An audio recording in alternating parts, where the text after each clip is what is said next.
Hi everyone, welcome to Deep Learning for Natural Language Processing course. Today's outline, we'll continue talking about recurrent neural networks. We'll quickly talk about vanishing gradients. We kind of give a hint what happens when you backprop too long in a sequence. Then we'll go over an improvement from RNNs, long short-term memory, briefly talk about gate recurrent unit and bidirectional LSTMs.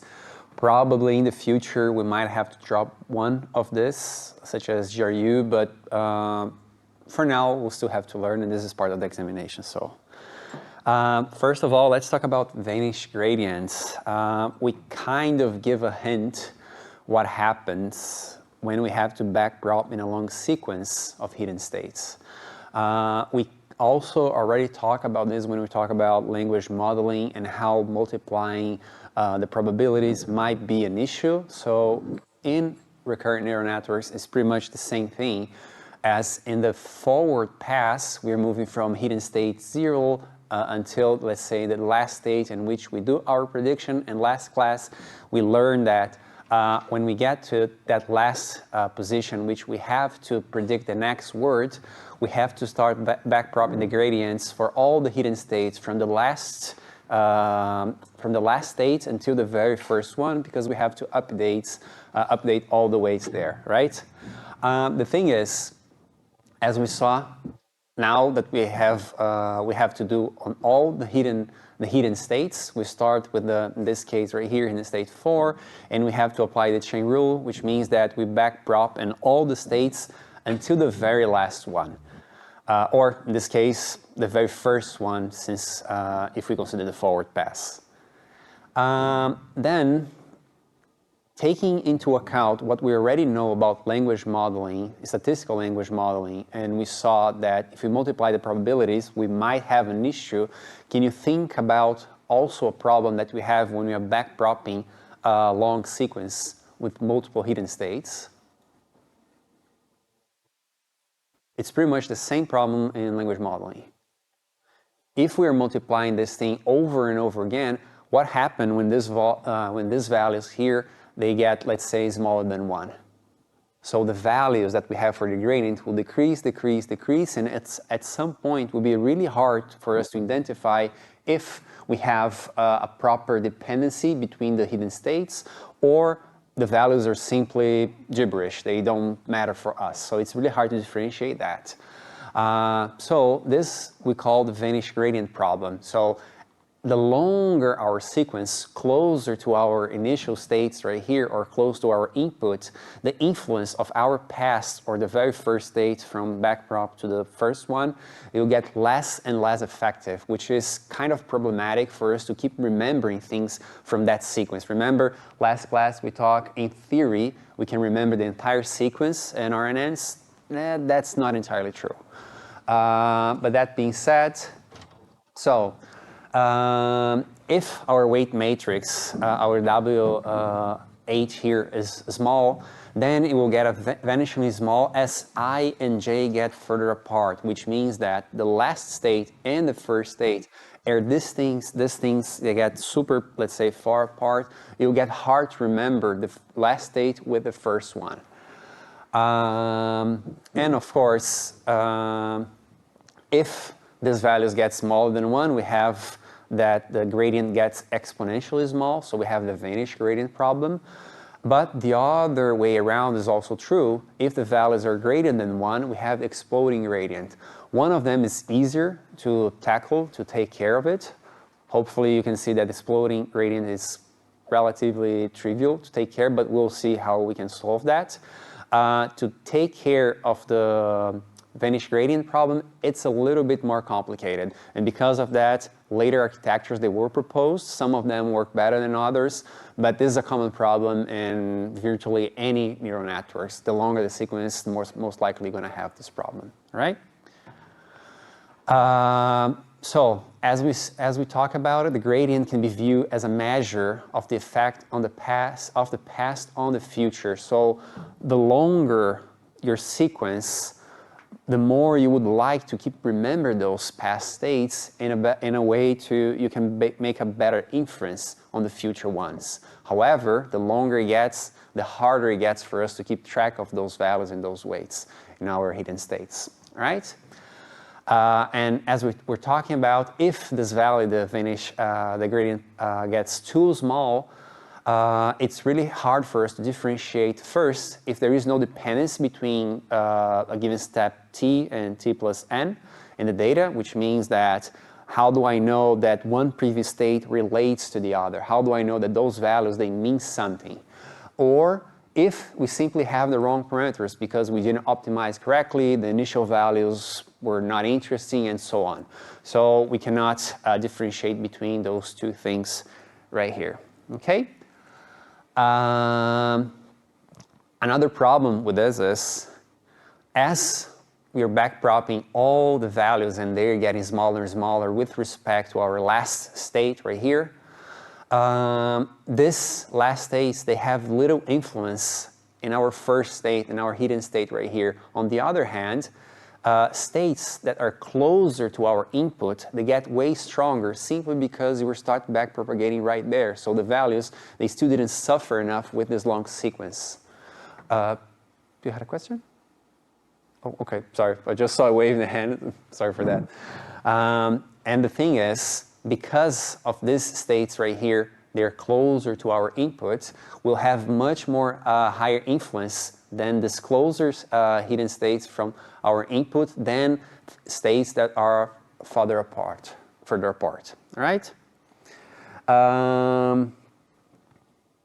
So yeah, as I was saying, the gradient signal from far away is lost because it is much smaller than the gradient signal from close by, which makes our, let's say, our neural network to remember things that just happened, the things that happened a long time ago. And you can see that pretty much happening in text generation. This is a clear example where if you have a short sequence, things will kind of make sense there. But the longer you increase that sequence, your model starts to hallucinate or just output some gibberish because it's really hard to remember the entire sequence from the past. Okay, and yeah, so the models in the closer to the input state, they're updated only with respect to near effects and not long-term effects. They are updated also with longer terms, but this here, it's way much stronger than the previous signal, so we have more influence on the states closer to our input. And what we mean by this, there's two examples that we can take a look at how this actually happens. So imagine that we have, this is a relatively long sequence, and we have the bakery would be full of cakes on that day. Klaus didn't want to get late, so he asked his mom to go to the bakery very early. Unfortunately, because of the rain, Klaus and his mom got late, and the bakery did not have more. For us, it's quite clear that the next word would be cake right here, but because of this long sequence, we have to make sure that in our sequence, we remember all the states. More specifically, we're talking about the very first, or in this case, the 7th step. So we have to make sure that the influence of this state right here still reflects when we're doing the prediction right here. Needless to say, this is quite hard, at least to do with let's say, vanilla RNNs. Later on, we'll see how we can solve that. And of course, this just shows that the longer we have to backprop from this, let's say, inference that we have to do in the last state until this state right here, the state of cakes, the influence of that word is so small on the next prediction that we'll most likely not predict the word correctly. And this reflects, I would say, in another problem in RNNs. For example, I guess this is easier to figure out. If we have the owner of the dog running late. So we have two possibilities here. One is the second one is are. Hopefully you know which one is correct. If we analyze the sentence in a syntactic matter, we say the owner of the dogs is, this is the correct one because we talk about this subject right here is singular, so this verb right here should go with this person.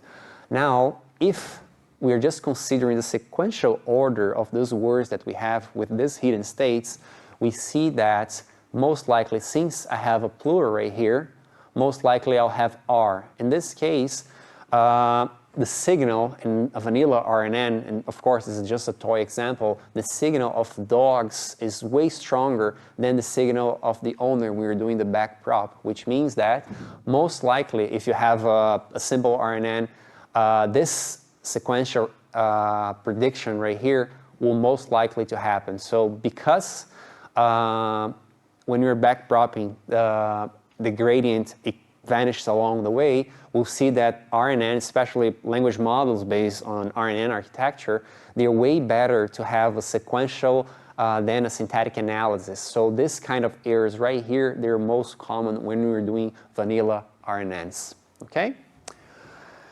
And then we have the exploding gradient. And what happens when we have the opposite direction? We talk about when the values get smaller, smaller, smaller, so we have no clue about the dependency between those states. But the other way around is also a problem. If the gradient becomes too big, the update step that we have in the stochastic gradient descent becomes also too big, and then we can miss an optimal solution simply because we are overshooting the next step.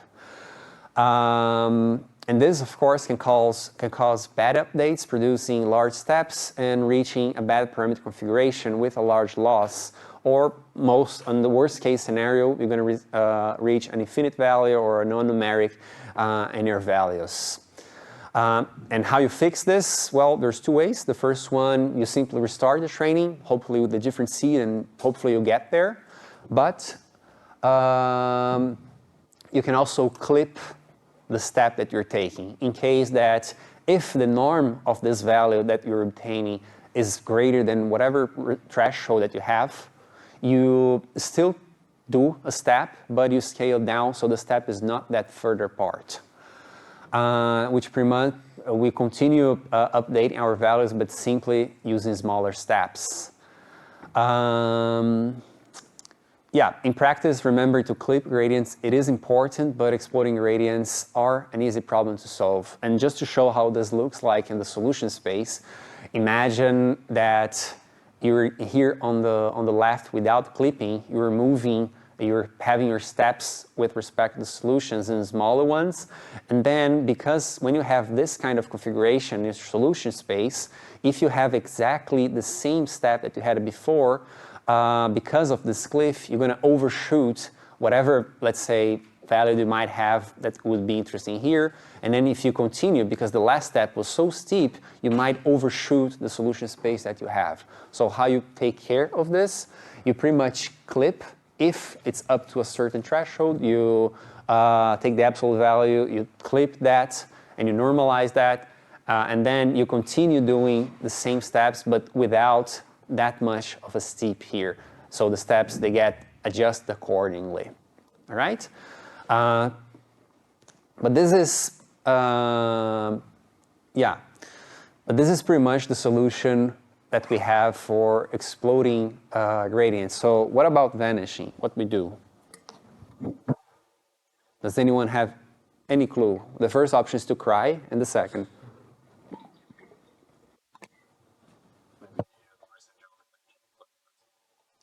That's computer vision? You're coming from computer vision? Okay, that explains a lot. Yes, using residual connections, dense connections, highway connections, they are also used that. There are some other architectures that were really popular in NLP, and we use them a lot. They were really popular until transformers came around to some extent, but they're still somehow used. So, yeah.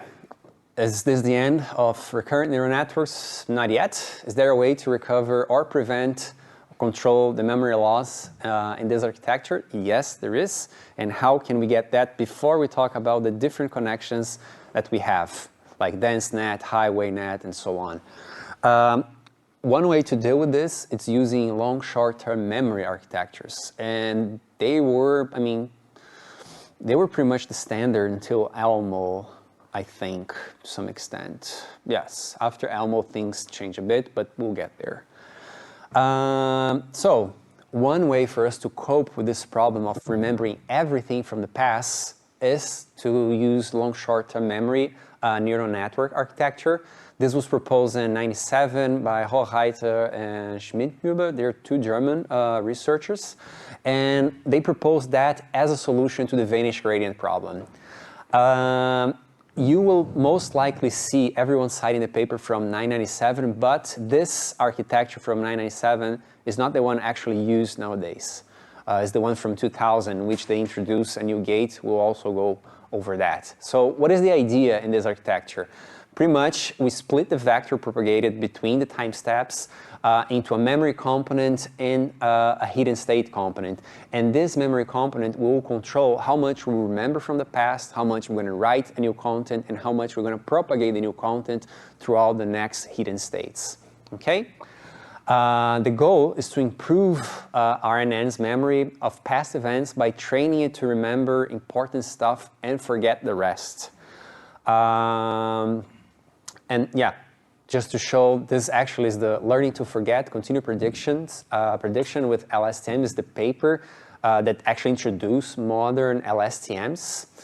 And pretty much they introduce what they call the forget gate that allows our LSTM cells, and we'll go over the components in LSTMs, to learn how to reset itself at appropriate times, and thus allowing us to kind of liberate resource for us to remember what actually is important. There is no need for you to remember everything from the past if it's not relevant, let's say, for your task in this sense. Okay? So what is pretty much the basic idea that we have there? On a step T, there is a hidden state H, pretty much as we had before with RNNs. And a cell state CT. Both we have vector of the same length, and then the idea is that the cell or the cell states will store the long-term information with the help of these gates. These gates will help us to control all those parameters that we have, the weights that we have between these hidden states, and say, okay, this information here I'll keep, this information here I'll give space to the previous hidden state, and this here is important, I'll pass it over, so the next state can decide if it wants to stay with that or not. Okay? And then they have the LSTMs also, they can erase, write, and read information from those cells, and they do this through the use of gates. There are 3 gates. I'm going to go over them. And not to be redundant, everything in this, let's say, this block of LSTMs, all the vectors, they have pretty much the same length, and then on each time step, with the help of these gates, we can control either if everything is going to be forgotten, everything is going to be remembered, in this case 0 and 1 respectively, or just a bit of that content, and then is a value between 0 and 1. And the gates are dynamic as their value is computed based on the current context, of course, and every gate also has its own weights, own bias, and so on and so forth. All the architectures that we'll see from now on, they have their own weights and bias, so there's no need to keep repeating that, although I most likely will. So what are the components that we have? So first we have our 3 gates right here.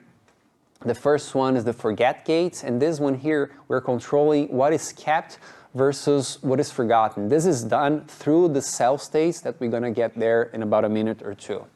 And as you can see here, they have their own weights, and how the forget, the input, and then output gate, they control what is important. All of them, they take into consideration the previous hidden state of whatever block they are on time step T. And then they consider also the input that we have from your sequence, and they have their own biases. Then on the input gate, we control what parts of the new cell content are written to our cell, because on every cell, we kind of calculate what value we're going to have on the weights for that specific cell. And then the output, we pretty much decide what's going to be output to the next LSTM block. All right? Then we have our cell states right here. On the new content cell, we calculate the new content to be written to sell this content that we're looking right here, it's not necessarily the entire thing that's going to be written in that cell that we have. We calculate that, and then later we decide on the next cell state which content we're keeping.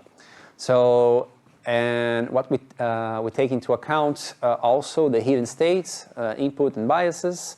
And then when we get to the cell state, we erase content from the last cell state and write some new content. And how we do this, we already mentioned this notation, if I'm not wrong, is the Hadamard product-wise between those two states, in which we take our forget gate right here, we do the Hadamard product with the previous cell state, and then this here will help us to erase what information from the previous cell that we're not interested to keep. And then we sum that with the new cell content that we just calculated, and this here, the input gate, will control what parts of the new cell content we want to write it down, all right? And then on the hidden state, we use the output gate and the cell that was written, and then we pretty much control what's going to be output there, all right? Oh yeah, so this 3 blocks here, cell is just some notation to help you out when you're studying at home. Yes, I already said this, the cells, the gates are applied using element-wise Hadamard product. Yes, as we talk about all the gates, they are controlled using a sigmoid function, so values between 0 and 1, it's just a bunch of notations, and all vectors, they have the same length. Okay, I guess you'll see this figure on virtually any slides talking about LSTM. It's from Christopher Olaf. He was on DeepMind on Google, now he's on Trophic, if I'm not wrong, and he had a really nice visualization how LSTMs works. When we get to transformers, also we're gonna use the visualization done from what is visualizing transformers or something. It's a nice diagram that pretty much everyone uses. So just for us to recap, so we have our gates right here, all controlled by the sigmoid functions. Then we have our cell content. Let's put a, yes. So as we can see right here, when we're writing the cell content that we have, what we're doing the product here between our forget gate that takes into account our previous cell state, and then we are adding with information that we have from our input and the new cell content that we just calculated in this part right here. On the output, which the hidden state that we're passing to the new LSTM state here, we calculate using the output gate with the current cell state that we have. And maybe I have to fix a notation here, but in any case. So just summarize, the forget gate will decide what is relevant to keep from our previous steps. The input gate decides what information is relevant to add from the current step. The output gate will help us to identify what the hidden states should be and what information we should propagate, right? And I also included some pseudocode right here for us to take a look, but it's pretty much repeating what we just had before, just to have an idea how this actually happens behind the scenes. So we have our definition here for the LSTM cell that we have. The very first state, we're combining the previous hidden state with our input. We call this combine. We calculate our forget gate using the previous hidden state and our input. Then on the candidate layer is created using the combination, which is again our hidden state, our input right here.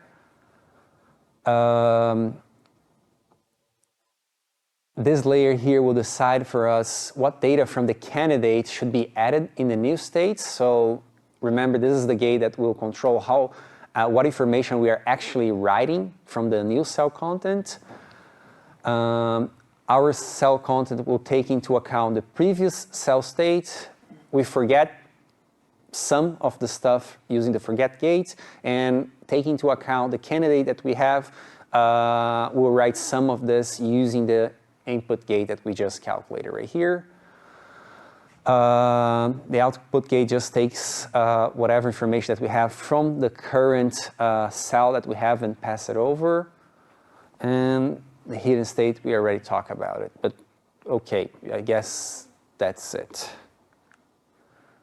So, you might ask if this actually solved our problem for the Vanishing gradient. No, it did not. It just mitigates all this architecture that we'll see now from now on. They mitigate this problem, but they're still there. If you have a long enough sequence, they're still there. Unless, of course, I don't know, you connect everything to everything, but that is a different story.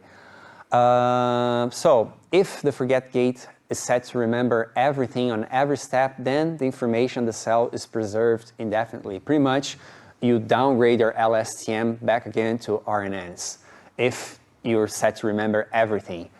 By contrast, it's harder for the vanilla RNNs to learn a recurrent weight matrix, our WH right here, that preserves information from the hidden state. So pretty much you get back to RNNs.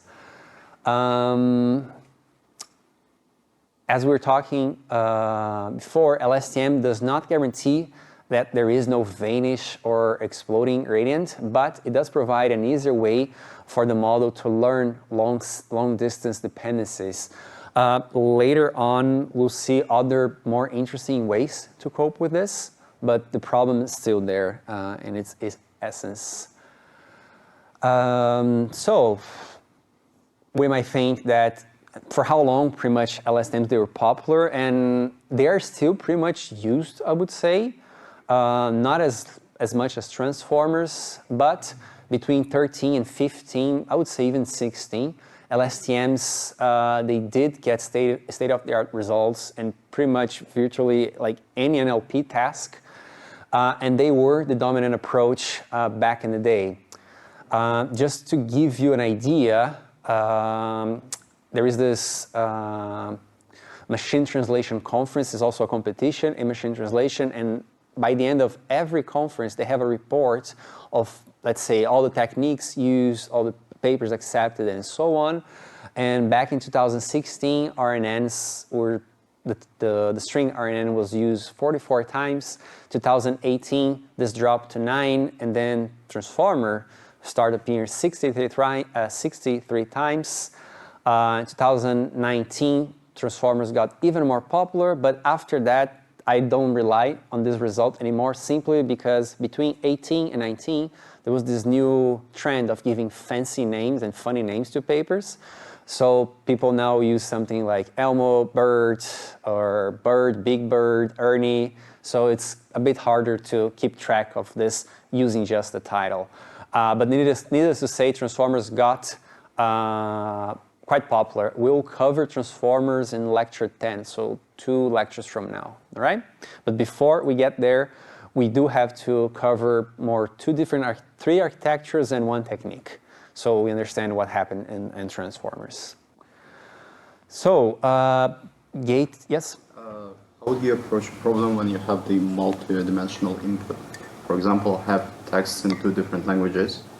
What would you do? Would it be like separate RNNs for the different texts, or would you like just concatenate the text into 1 feature vector, or what would you do? Can you give me a task in which you'd use 2 different languages that's not translation? I'm not doing that in NLP. I'm trying to time series prediction. Okay. And I have 2 different prices for the different stocks. Trying to predict the price for the one of those. And the other one is like, I don't know, enriching my data set, basically. So you're saying, how can you, let's say, use this architecture to have, let's say, different languages, whatever that language is? So there are multilingual approaches in a way that you pretty much train your model in 1 continuous corpus, multilingual, aligned or not. In your case, it would not be aligned because they are totally different. What happened? That I have both in the same data set, but for the same objective, for the same target, I've got fishes from the first part and from the second part at the same time. So in NLP, for example, that would be I would have a text in English and in German, for example. I would predict if there is sarcasm in that in the text, for example. Well, if we transfer this to NLP, we'll get to this architecture. Most likely would use a sequence to sequence in a way that you start with one or another, or if you're using this to do, let's say, a classification for whatever task it is, you can train a bidirectional model to take care of this. Let's say you take both of them into different models and somehow you combine the weights then later to do a prediction. So it would be different models still. So it depends on the architecture. You can do separate, but also you can combine this in one single architecture that you train both models at the same time. Multilingual models, they pretty much work like this. Okay? But I wouldn't know the very specific details on time series. I'm really far from this. Okay? Yeah, the architecture is the same. It might be. So, gate recurrent units.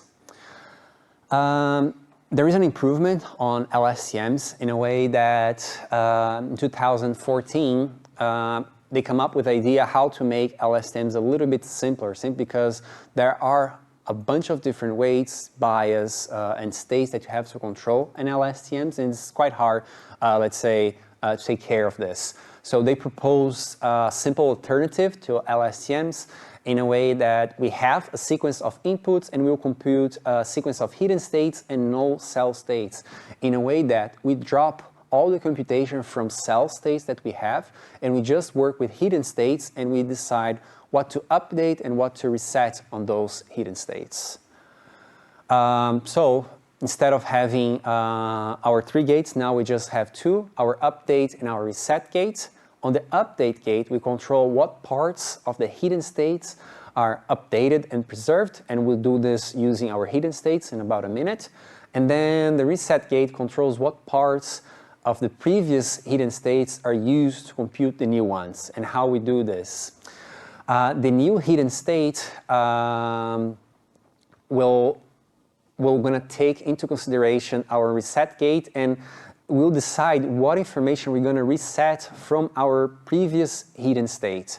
And then when we look to the hidden state of the actual block that we are, our update gate will work simultaneously to take into account to see what information we update from the new cells, the new hidden state that we had before, that we just calculated, sorry. And also we'll decide what information from the previous hidden state we'll keep. The idea of this, of course, is to get rid of our cell states and not having to control that many gates at the same time.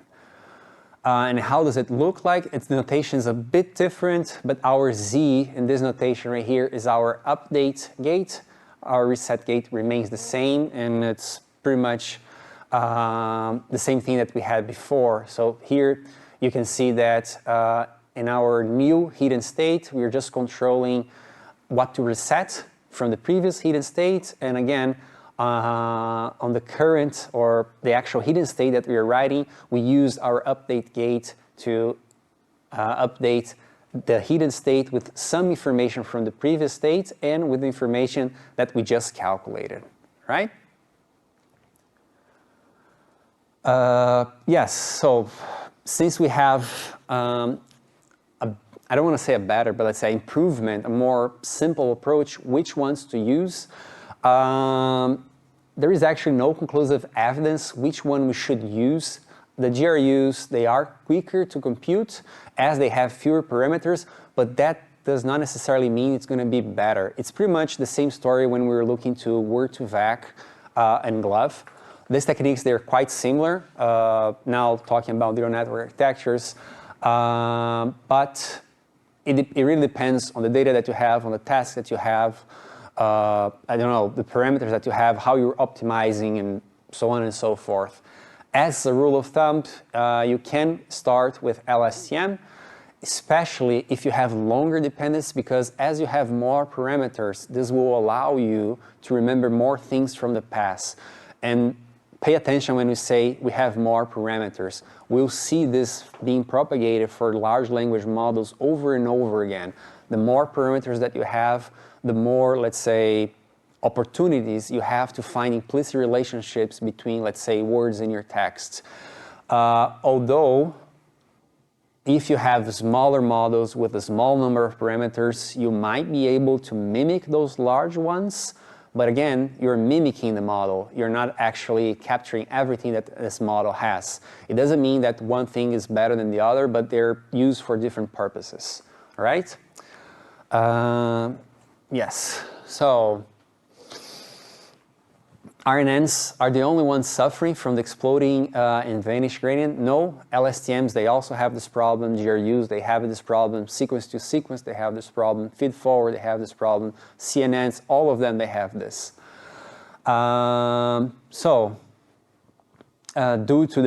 Simply because due to the chain rule and the choice of nonlinearity that we have, the gradient can become vanishingly small as it backpropagates.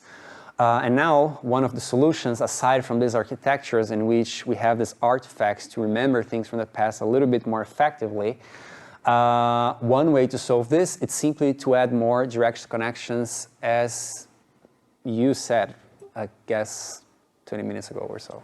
Yes. So what are some approaches for us to do this?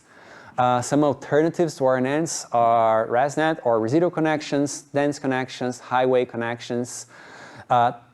ResNets, also known as skip connections, we'll take a look at this again. We use residual connections in transformers, but pretty much we're just connecting our input directly on our hidden layer later on. In dense connections, we're connecting everything to everything. So on each, in this case, in each block that we have on this sequence, we connect the current one with the subsequent next ones. And highway connections is really similar to residual connections, but we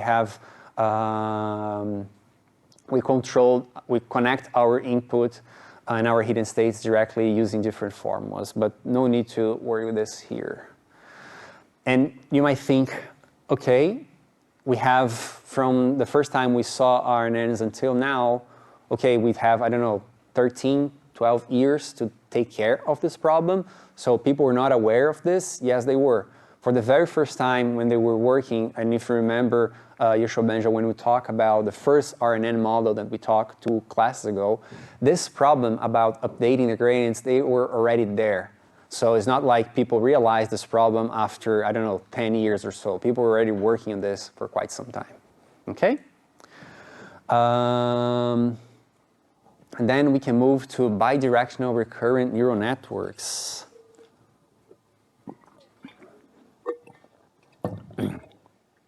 So, and I think I used this example when we were talking about language modeling. Imagine that we have this sequence right here, and the cake was amazingly bad. And if we're working with the architecture that we have, what we have is, if we look in our normal RNN left to right, we see that amazingly has only the context for the cake was, which brings a positive effect, allegedly, which means that if we're just generating words by words, and let's say we stop our sentence right here and we want to make a prediction, most likely this will be positive. However, if we take a look into the other way around and we start analyzing our sequence from here to here, we'll see that bad clearly changed the effect of whatever the sequence that we had before. And then a natural question is, can we take into consideration both of our contexts to make, let's say, classification tasks, whatever that classification task is, in a way that by capturing forward and backward context will allow us to have a better understanding of whatever sequence that we have? And the answer, yes, we can do this using bi-RNNs or BiLSTMs. By the way, LSTMs, GRU, they're just another improvement of RNNs. I hope I put everything correct on the notation, but let's see. So if we could just incorporate the other part of the context, our system would be more robust. Yes, given very specific tasks. Needless to say, this doesn't work if we're doing just language generation, simply because we don't have an idea what it's coming after when we're generating. If you have the entire sequence and you want to do a task that you need this sequence and you have access to that, then you can apply this architecture. If you're just doing language modeling or if you're doing text generation, it's a bit more complicated.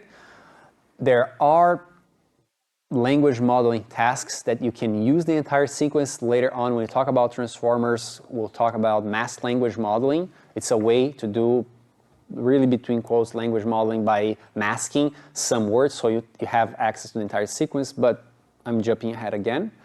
So what is the idea of bi-RNNs? Pretty much we're going to use two RNNs, one for each context, one running from left to right and one from right to left. And each of those output vectors we're going to concatenate to hopefully have a better representation. I would say, to get back to your question about different languages, if you don't need to have the entire, let's say, back and forward context, if you train two sequences and then you concatenate those weights, maybe will help to do your prediction better. I don't know how the data correlates with that, but the idea in this case right here, to use different context and simply concatenating those vectors, it did provide a better, let's say, representation for our language, right? And how does it look like in terms of our diagram? Imagine that we have our sequence, the cake was amazingly bad. We're gonna have a few forward RNNs right here, and we do exactly the way we had it before. We keep propagating our hidden states throughout the sequence. Then we use the same input, but then we do the backward, which is nothing more than another forward RNNs, but in the other way around. And then later on, we concatenate those hidden states, and hopefully this will have a better representation than using those things separately, because then later on, we can update this from end to end. So the contextual representation of a maze-link, in this case right here, will have both of these RNNs. We'll see later on there is I would say, one of the turning point papers in early bi-RNNs called Elmo. They use exactly this idea. They use a bidirectional, but in this case we're more than one. They use two BiLSTMs in that case, and they use the hidden states from all of them to have a better representation of our language. And that during that time, they pretty much outthrown word2vec, fast text, and all those static word embeddings. Okay.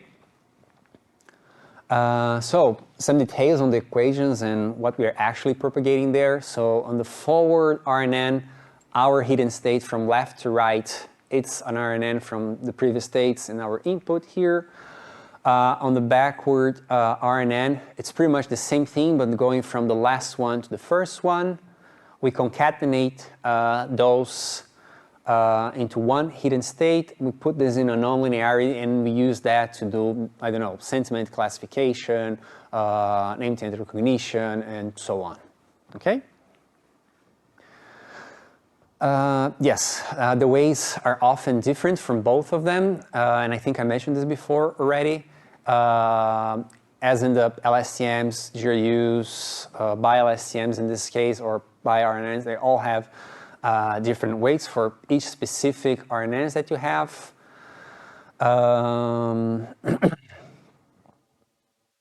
Yeah. After concatenating the hidden state W8T, this is passed to the actual network. So yes, we already talked about this. And the RNN could be of any type here. You don't necessarily need to have RNN. You can have LSTM, GRU, and actually later on we'll see when we start talking about pre-training, some people have a really clever idea to have an ensemble of this. They use an RNN to represent the language, they use a CNN to represent characters, and they had like a ensemble of approaches, and this actually helped a lot. But we'll get there, hopefully. So, the forward RNN and the back RNN each output a vector of size n at each state. So we concatenate this vector, so we'll have double the size if we were using one. The computation that you have for both RNNs, you can somehow parallelize this, but later on we'll have to concatenate them anyway. And we already talked about how they have different parameters. And I think I mentioned this already. BiLSTMs or BiRNNs, they are only applicable if you have access to the entire input sequence. Later on, we'll see that's actually not true, depending how you model the task that you're trying to learn. But for now, for sure, if you do not have access to the entire sequence, you cannot apply that simply because you don't have the backward context, right? If you do have the entire sequence on whatever kind of encoding that you have, bidirectionality is powerful. I would say this would be true until, I don't know, last year, mid last year. Before, you would think that when these models, they start to being proposed, it's pretty much, you have a classification task, use bidirectionality or encoding. You have text generation language model, you're going to use a decoder model or encoder-decoder. Now, large language model, they get so many parameters that actually text-to-text models, architectures, they're doing way better than bidirectional models, even for classification. So this is still, I would say this is actually current state of the art, but it doesn't exclude the power that you have simply because those models, they're also more, let's say, flexible for you to use. When we're talking about text-to-text models, we're talking about, I don't know, 60 billion parameters, 100 billion parameters. It's not that easy for you to use them, and to fine-tune them is even more complicated. On the other hand, when we talk about models such as Elmo and BERT, they have a millions order of parameters, so it's a bit easier for you to use them, okay? Yeah, it's just a simple anecdote here. Don't fall into the trap that, okay, everything has to be nowadays be using large language model. It's not the case at all. Later on, when we talk about encoding of input, we'll see that a technique that was proposed pretty much 20 years ago, it helped out to have a better representation of words for current state-of-the-art models. So don't get too hung up on everything that's new is the best. It's really debatable. But in any case, just to, let's say, worth mentioning models that use bidirectionality, one is Elmo, embeddings from language models. Later we'll see the architecture a bit closer. And also BERT, when we talk about transformers, this one here we'll talk a bit more in details, all right? Multi-layer RNNs. RNNs are already deep on one direction as they enroll in many time steps, yes, but they also can be deep in another dimension by applying multiple RNNs. This is actually the case for Elmo when we talk about it. This we call a multi-layer RNN or stacked RNNs and so on. This also allows the network to compute more complex representation. We'll see later on when we talk about models that have they're stacked models, 2, 4, 6, 8, 12, 24 blocks or 24 layers. You see that each of those layers, they're able to capture different aspects in the language. So for RNNs, in this case right here, and this also reflects to, let's say, current state-of-the-art models, layers closer to your input, they will most likely capture lower level features. So syntax, for example, parts of speech tagging, name entity recognition tagging, and so on. Now, layers closer to your prediction or higher level layers, they will also capture higher level features. So semantic analysis, dependency between words, and so on, okay? High-performing RNNs are usually multi-layers, so it's not like the example that we just saw. We just have one layer. Well, we just saw two in this case, one forward, backward, but they have more layers in this case. In 2017, and this is actually propagated to some state-of-the-art models, Britz et al., they saw that 2 to 4 layers are the best fit for our encoder RNN. So when we're trying to, let's say, for now, I don't want to jump too much on the sequence to sequence, but imagine on the first part of our RNN in which we're trying to code a given sequence, 2 to 4 is better. And then when we try to enroll that sequence or to decode that sequence, 4 layers are perform better, at least for sequence-to-sequence models and machine translation. And when we're stacking those layers, often 2 layers they do way better than 1, but the more you stack, it's not like your gain is growing accordingly. So the gain that you have by stacking different layers, it doesn't accumulate that much as 1 to 2, 2 to 3 is smaller, 3 to 4 is even smaller, and so on.